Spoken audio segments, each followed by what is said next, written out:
Salve, cartunistas! Eu sou João Gabriel e sejam bem-vindos a mais um vídeo do canal Universo Cartunista. E finalmente saiu a notícia que o mundo não acreditou. Cartoons Ultimate Alliance Heroes finalmente está de volta com a sua novinha e belíssima quarta temporada.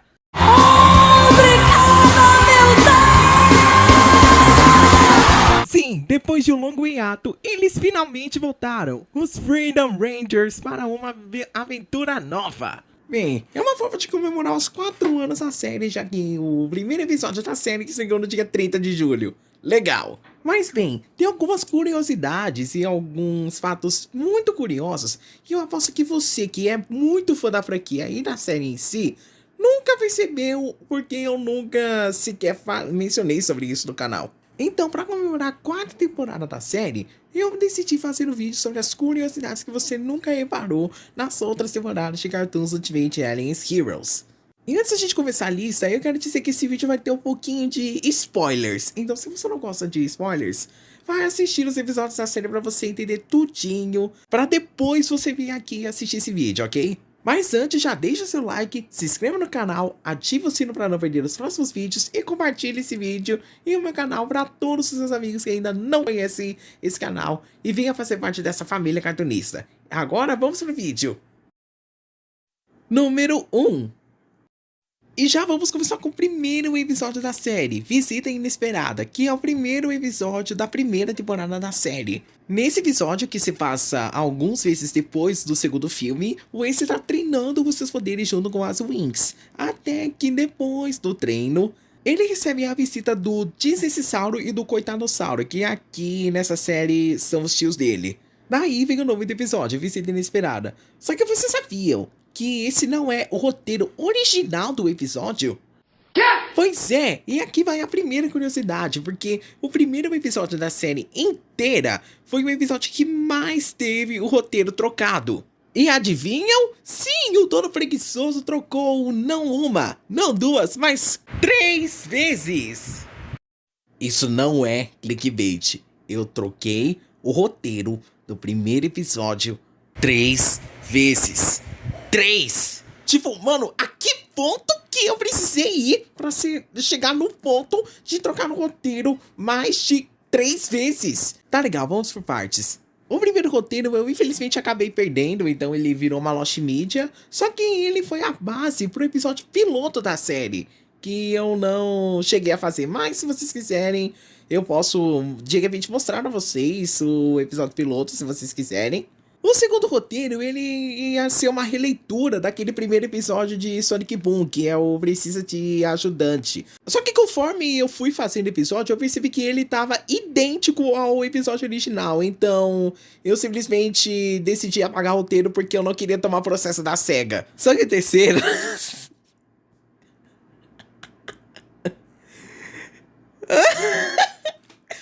Gente, não dá nem pra acreditar que eu tinha coragem de fazer isso, brother. Bom, esse roteiro, ele meio que é um único normal aqui, que é tipo o episódio de nomeação do Ace como o herói oficial de Tutopia. Até aí, ok.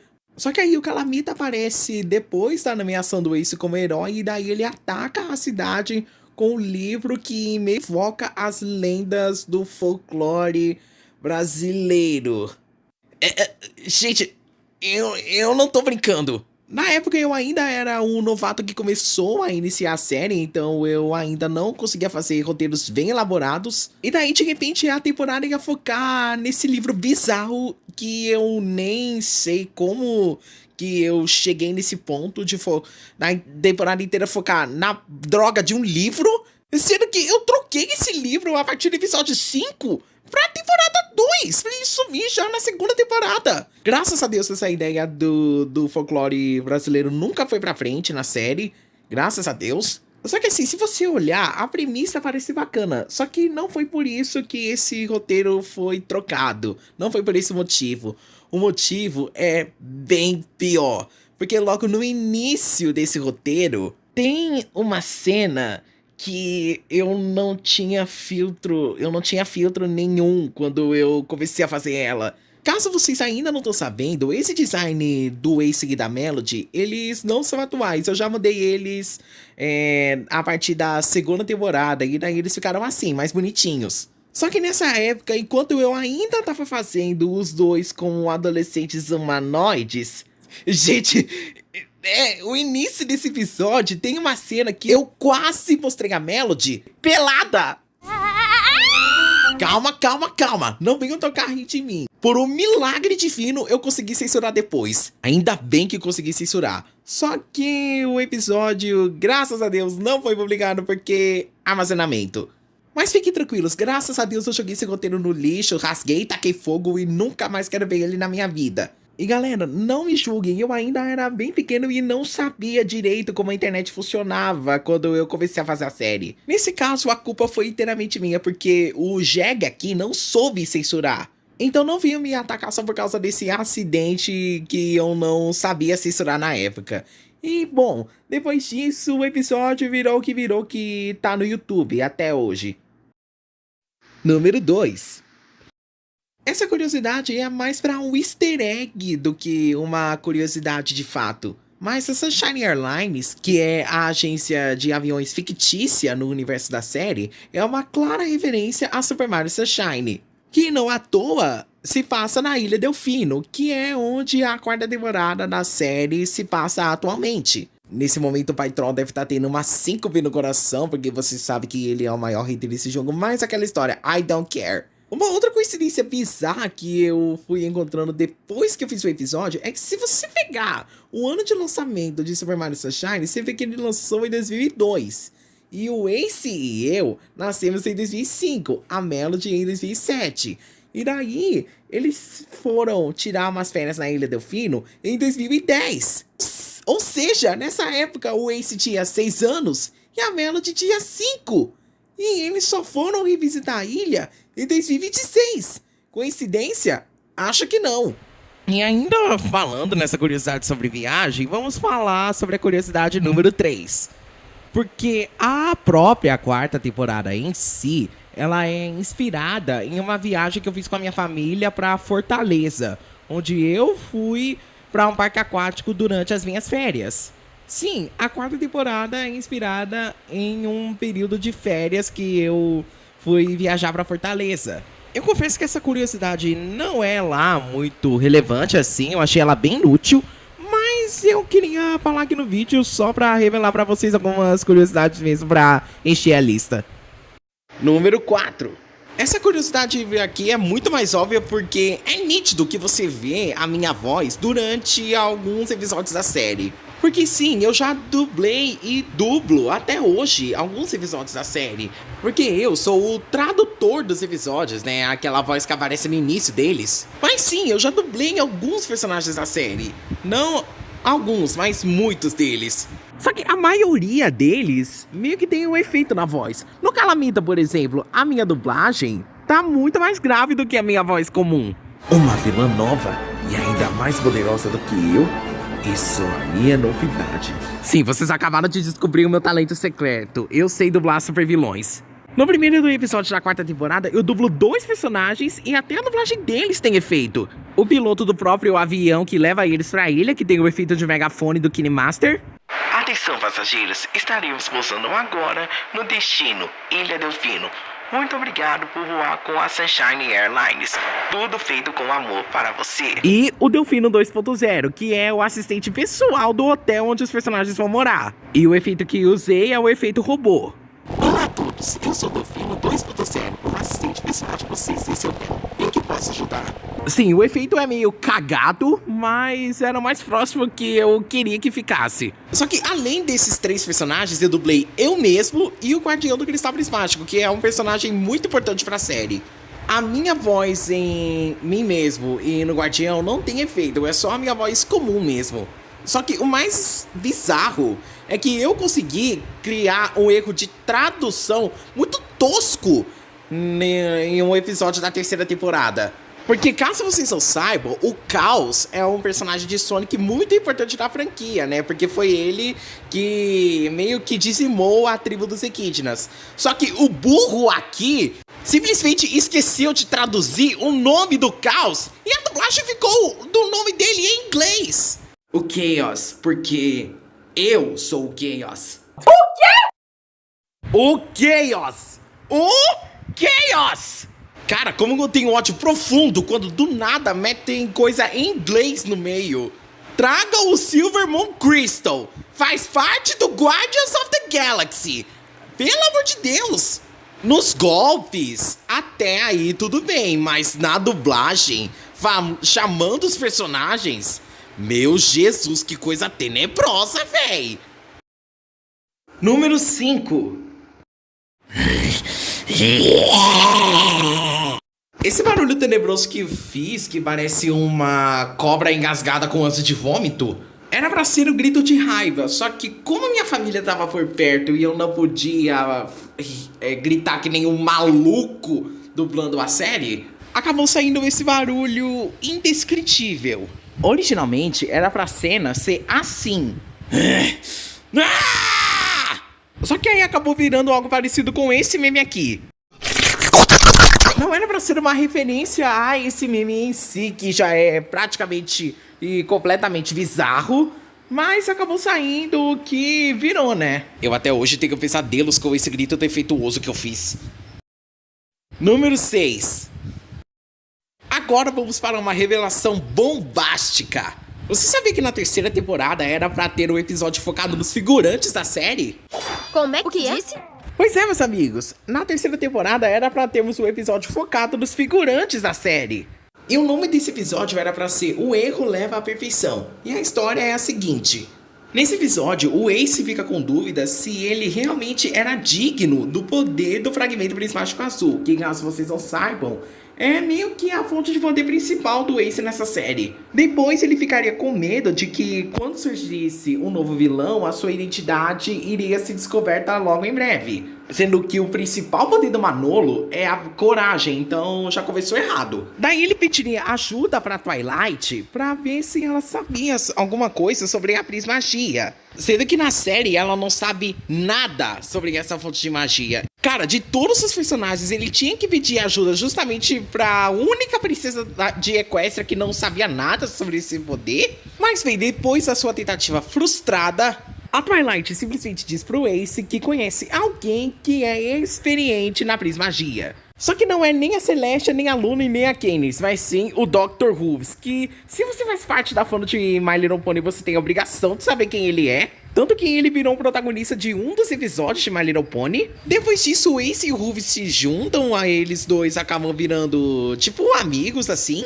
Daí, o Hooves, como ele mostra ser um experiente na prismagia, ele ensina tudo pro Ace sobre a origem da prismagia e principalmente o poder da coragem. Daí eles conversam com alguns figurantes, vão pra outro lugar, conversam com outros figurantes, vão pra outro lugar, e assim vai até o episódio acabar e o Ace se sentir mais calmo com o poder da coragem. E aprender que as pessoas cometem erros e isso leva à perfeição. Tipo, esse episódio eu achei muito legal quando eu comecei a fazer o roteiro. Só que aí surgiu os problemas pro episódio ser adiado e posteriormente cancelado. E um deles foi, obviamente, a minha faculdade. Naquela época, eu tava louco estudando pras provas da faculdade. E daí eu fiquei sem ideia pra continuar o episódio e tentei fazer ele de memória, só que ele ficou horrível. E o segundo motivo é que eu não planejei o vilão pra esse episódio, porque como vocês sabem, a série é cheia de vilões impactantes. As Trix, os Seis Mortais, a Equilt, a Chloe, o Whale, o Silcadum, esses três novos. No máximo, eu achei que esse episódio ficou parecido mais com um episódio de My Little Pony do que um episódio de Cartoons Adventure Aliens Heroes em si. E o terceiro e último motivo é porque eu já tinha feito um episódio parecido com o Ace, que o Ace tentava andar de bicicleta, mas não conseguia. E bem, foram esses os motivos do cancelamento do episódio. Pra variar, não foi culpa dos Riordons. Número 7.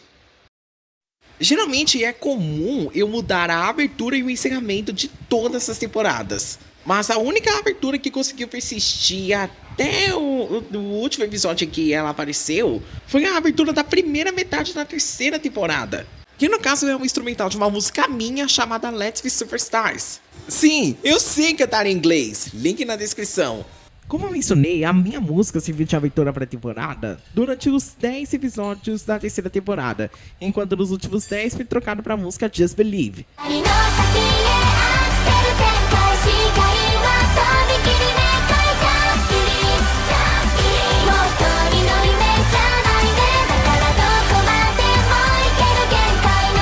Eu meio que tenho esse hábito de fazer aberturas de anime pra minha série. Pelo menos são músicas maneiras. É muito frenético quando você vê a abertura e não entende bolhufas do que tá acontecendo, mas mesmo assim aprecia porque é uma série que tá há 4 anos ativa na internet.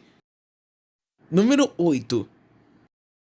Agora a coisa fica cabreira, gente. E se eu disser a vocês que a série tem os mesmos acontecimentos dos jogos do Sonic?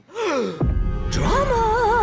Pra quem tá perdido, no arco do vírus sombrio da terceira temporada, é visto que os heróis precisavam achar alguma coisa pra neutralizar o vírus. Só que pra fazer isso, eles precisam ir até as ruínas místicas, que são as Mystic Ruins de Sonic Adventure, pra tentar achar algo que pudesse destruir o vírus pra sempre. E o Ace descobre um jeito sensacional de viajar no tempo, que é usando a Ocarina do Tempo da Lincoln, que pra quem é muito antenado na lore de The Legend of Zelda, é a irmã mais nova do Link. E eles conseguem viajar pro passado do Templo dos Equidnas, porque essa cena reprisa todos os acontecimentos de Sonic Adventure. E quando os Equidnas passam pela Tikal, o guardião do Cristal Prismático aparece e impede os guardiões de tentarem destruir a Esmeralda Mestre. Isso serve mais para uma teoria que eu mesmo vou revelar para vocês do que uma curiosidade. Porque como vocês viram no episódio, o Guardião do Cristal Prismático e o Caos são a mesma pessoa. Então essa headcanon, entre aspas, sugere que os acontecimentos de Sonic Adventure coincidem com os acontecimentos da série. Só que mais pra frente no episódio, eu mesmo revelei que os acontecimentos não são os mesmos, porque na verdade, o Guardião, ele congelou a tribo dos Equidnas. Só que se você ligar os fatos de que tem viagem no tempo, que o Guardião do Cristal Prismático e o Caos são a mesma pessoa, e que os Equidnas foram dizimados, você percebe que na série, a tribo dos Equidnas nunca morreu. Adoro esse cara. Ok, por essa você não esperava, né? Eu não preciso comentar pra vocês que isso é apenas uma teoria que eu, o próprio criador da série, fez pra mim mesmo. É óbvio que eu não preciso comentar isso pra vocês. De qualquer forma, não é a primeira vez que eu faço isso sozinho, mas essa curiosidade rendeu umas boas risadas. Número 9. Nessa cena do primeiro episódio da quarta temporada, onde mostra a Alex, a Sam e a Clover dentro do quarto onde elas vão ficar, no Hotel Sol, a Sam começa a citar os pontos turísticos da ilha, que no caso são a própria Delfino Plaza, Serena Beach e o Pina Park, que inclusive ela menciona que foi aonde o Mario enfrentou o Bowser Jr. na montanha russa. E a cena dos pontos turísticos termina com a Clover vendo pelo telescópio um dos moinhos de vento da Bianco Hills. Essa cena é uma referência para citar os pontos turísticos do próprio Super Mario Sunshine. Tanto que a própria montanha-russa do Pina Park é mencionada na cena. É como se os acontecimentos do próprio Super Mario Sunshine fossem canônicos ao universo da série. Então, como uma forma de easter egg, referência e fanservice, eu oficializei os acontecimentos de Super Mario Sunshine como os acontecimentos canônicos do universo da série. Número 10. E agora, pra fechar esse vídeo com chave de ouro, a minha série, que tá há 4 anos na internet, é a série que teve muito conteúdo descartado durante a produção. Eu poderia ficar aqui uns 30 minutos falando sobre tudo que eu descartei pra vocês verem o quanto eu sou lelé da cuca, mas vocês provavelmente não querem que eu fique 1 hora falando sobre o conteúdo descartado, porque senão eu vou acabar entediando vocês. E também porque esse vídeo já tá ficando longo. Eu vou fazer um vídeo sobre isso em breve, mas uma coisa que eu quero comentar aqui vagamente pra entrar na lista é que a segunda temporada da série quase foi inspirada em Sonic CD. Tipo assim, teria viagem no tempo, os heróis enfrentando os heróis do passado e tal. Só que como eu nunca tinha jogado o Sonic CD na época, eu não sabia exatamente como a mecânica de viagem no tempo funcionava no jogo, porque eu nunca joguei, eu só fui jogar depois de velho. Tipo assim, quando eu comprei o Sonic Origins pro PS4 esses dias. E o jogo é top, eu gostei dele. Mas eu acho que seria muito interessante se abordar esse conceito de viagem no tempo na série. Mas eu não sei. O que vocês acham? E bom, pessoal, o vídeo vai ficando por aqui. Eu espero muito que vocês tenham gostado desse vídeo, porque ele deu um mega trabalhão pra fazer. Ele demorou muito. E eu espero que vocês tenham se divertido com todas essas curiosidades envolvendo a série e a produção dela. E bom, deixem o like, se inscrevam no canal, ativem o sino para não perderem os próximos vídeos e compartilhem aí esse vídeo no meu canal para todos os seus amigos. Aproveita também e se inscreve no canal do Fox TV Oficial. E bom, até a próxima!